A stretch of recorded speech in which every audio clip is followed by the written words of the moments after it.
حضرت سیدنا عمر رضی اللہ تعالی عنہ جلیل القدر ہستی ہیں جنہیں حضور علیہ السلام نے اللہ سے مانگ کے لیا. سارے صحابی رسول کریم صلی اللہ علیہ وآلہ وسلم کے مرید ہیں، لیکن جناب عمر میرے حضور کی مراد ہیں. 39 لوگ جب اسلام لا چکے، 39ویں شخص حضرت امیر حمزہ رضی اللہ تعالی عنہ تھے، اور ان کا ایمان لانا مسلمانوں کے لیے بہت بڑی ڈھارس اور بہت بڑے حوصلے کا سبب و ذریعہ بنا. تو میرے حضور نے ہاتھ اٹھا لیے، کہا اے اللہ، ایک شیر دیا ہے امیر حمزہ، ایک شیر اور عطا کر دے. اب تیری مرضی، عمر بن خطاب دے دے یا عمر بن حشام دے دے. حضور دعائیں مانگ رہے ہیں اور یہ ہاتھ میں تلوار لیے غیظ و غضب سے بھرے ہوئے گھر سے نکلتے ہیں کہ بانی اسلام کا چراغ بجھا دینا ہے. راستے میں ایک صاحب ملے اور کہا کہ عمر، تیور کوئی اچھے نہیں لگتے، خیر تو ہے، کدھر جا رہے ہو؟ کہا چراغ اسلام بجھانے جا رہا ہوں، یہ روز کا مسئلہ ختم ہونے لگا ہے میرے ہاتھوں. مسکرا کے بولے گھر کی خبر تو لو. کہا میرے گھر کو کیا ہوا؟ کہا تمہاری بہن فاطمہ بھی نوکر بن گئی ہے رسول اللہ صلی اللہ علیہ وسلم کی. غصے سے بھرے ہوئے اپنی بہن کے گھر کا رخ کرتے ہیں، اندر سے قرآن پڑھنے کی آواز آ رہی ہے. غصہ اور بڑھ جاتا ہے، دروازے کو زور زور سے کھٹکھٹاتے ہیں. اہل خانہ سمجھ گئے ماجرا کیا ہے. گرجدار آواز ہے جناب عمر کی، دروازہ کھولو. جلدی سے معلم کو چھپا دیا اور بہن آگے بڑھ کے دروازہ کھولا. کہا تم سابی ہو گئے ہو، دین چھوڑ دیا تم نے، بتوں کی وفا ترک کر دی اور بے تحاشا مارنا شروع کیا. بہن کا سر پھٹ جاتا ہے، خون بہنے لگتا ہے اور یہ مارتے چلے جاتے ہیں. فاطمہ بنت خطاب بولی عمر، تم خطاب کے بیٹے ہو، سنو میں بھی خطاب کی بیٹی ہوں. جو ظلم، جو جبر کرنا ہے کرو، میں محمد عربی کا دامن نہیں چھوڑوں گی.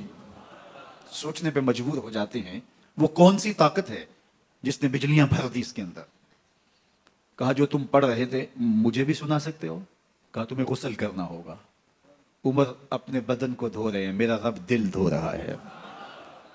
اتنے میں معلم بھی قرآن لے کر آ جاتے ہیں اور قرآن کی تلاوت ہونے لگتی ہے. طٰہٰ ما انزلنا علیک القرآن لتشقیٰ، 14ویں رات کے محبوب چاند، ہم نے قرآن اس لیے نازل تو نہیں کیا تھا کہ تم مشقت میں پڑ جاؤ.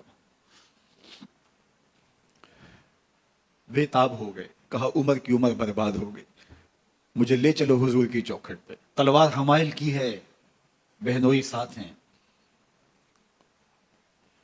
اور حضور کی بارگاہ میں حاضر ہو رہے ہیں. دروازے کے سوراخوں سے دیکھا تو صحابہ تشویش کا اظہار کرنے لگے کہ عمر آ رہا ہے، تلوار حمائل کی ہے، ارادے اچھے نہیں لگتے. جناب امیر حمزہ نے کہا دروازہ کھول دو، اچھی نیت سے آیا تو استقبال کریں گے، نیت اچھی نہیں ہے تو اس کی تلوار سے اس کی گردن کاٹ دیں گے. حضور کے سامنے جا کے بیٹھ گئے، گلے میں کپڑا ڈالا تھا. حضور نے پکڑ کے کہا عمر، ابھی وقت نہیں آیا کہ تم اسلام لے آؤ؟